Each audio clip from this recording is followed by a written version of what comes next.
Okay, in the SEC, we will kick things off with the Alabama Crimson Tide. For those of you that are wondering why we've chosen the order that we are going to go through, it's because it's alphabetical. We always do this, but everybody, that Alabama guy, he always wants to start with the Tide. Yes, sure, I do. I like the Tide. That is accurate, but they all are also the number one team in the alphabet in the SEC. So we'll kick things off there. Spring camp opened last week. They will have their spring game on April 12th. It will not be televised. And the big question for the Tide this year is pretty simple. They've addressed the defense by getting a lot of really good pieces back. The defense is going to be rock solid, should be again under second-year coordinator Kane Womack.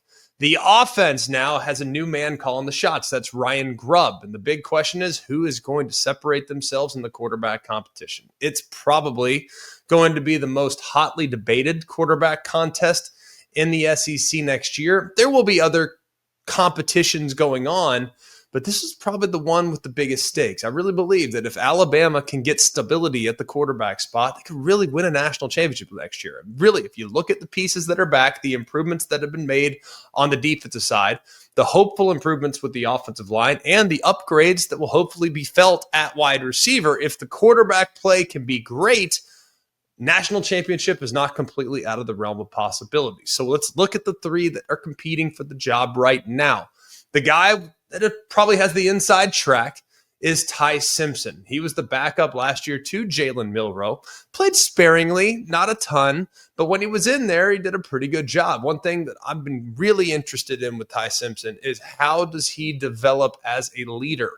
Ty Simpson, I was told by the staff 2 years ago that he was the best quarterback on the roster. The problem is at that point, there were some things that needed to be ironed out with his own confidence, what he could get away with, what he can do at this level, what he can't do at this level.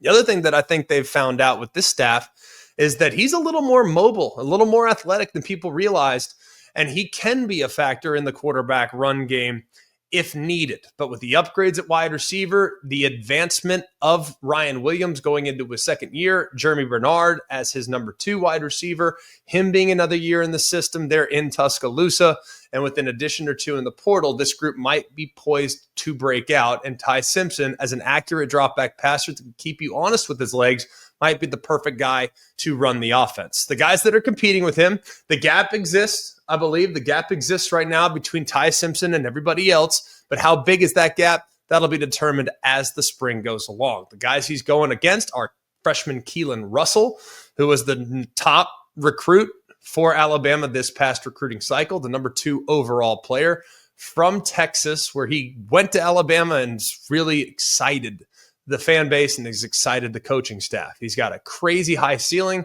but on a team that has real national championship considerations, is it beneficial to go with a true freshman? I don't know. Maybe Keelan Russell can play mature beyond his years and deliver early in his career. And then the other guy is Austin Mack, transfer from Washington that came with the staff previously that they also feel really good about. Not as mobile, but a good pocket passer at 6'6", has great length and can really put great touch on the football. So 3-way quarterback battle. Ty Simpson is certainly the man to beat, but with the upside of Russell and the upside of Mack, don't be surprised if this conversation and competition goes all the way into fall camp.